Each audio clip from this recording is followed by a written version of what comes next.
आठगड़ निर्वाचन मंडलीर विकास 15 कोटी टंका घोषणा करा जायछि। पर्यटन स्थलीर विकास घोषणा करिसेंती उपमुख्यमंत्री प्रभाती परिडा। तिगिरियार बालमुकुंद देवकर पीठ को पर्यटन स्थलीर मान्यता सहित मां उत्तराचंडीकर मंदिरर विकास 5 कोटी, डमडमणी पीठ 10 कोटीर अनुदान राशि घोषणा करिसेंती उपमुख्यमंत्री। आगामी दिन में आठगड़ को 1 नंबर करने को प्रतिश्रुति देइछंती उपमुख्यमंत्री प्रभाती परिडा।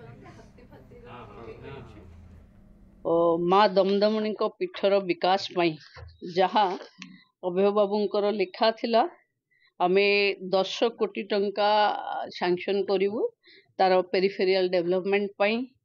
उत्तराचंडी टेम्पल आठगड़ एनएस रे तांको पई 5 कोटी टंकार व्यवहार करा जिमु एवं जो प्लेस को बाल मुकुंद पीठ को पर्यटन स्थलीर मान्यता पई दाबी करचंते तार वेरिफिकेशन पाई कि मु टूरिज्म डिपार्टमेंट को देवी आसला परे ताको आमे पर्यटन स्थलीर मान्यता दबु।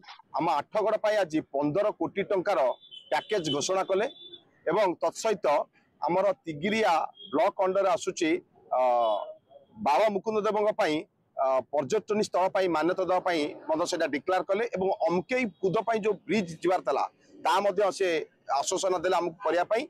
जे उपमुख्यमंत्री अछंती श्रीमती प्रभाती परिडा मैडम आज आम डमडमणी 10 कोटी टंका से पर्यटन क्षेत्र डेवलपमेंट घोषणा करचंती। ता सहित आमर आठगड़र उत्तराचंडी मंदिर 5 कोटी टंका घोषणा करचंती। आज यही पर्यटन स्थली दुईटीर अर्थ डेवलपमेंट प्रदान करिथिबारु मु तांको ए अनुष्ठान तरफ धन्यवाद अर्पण करूँ।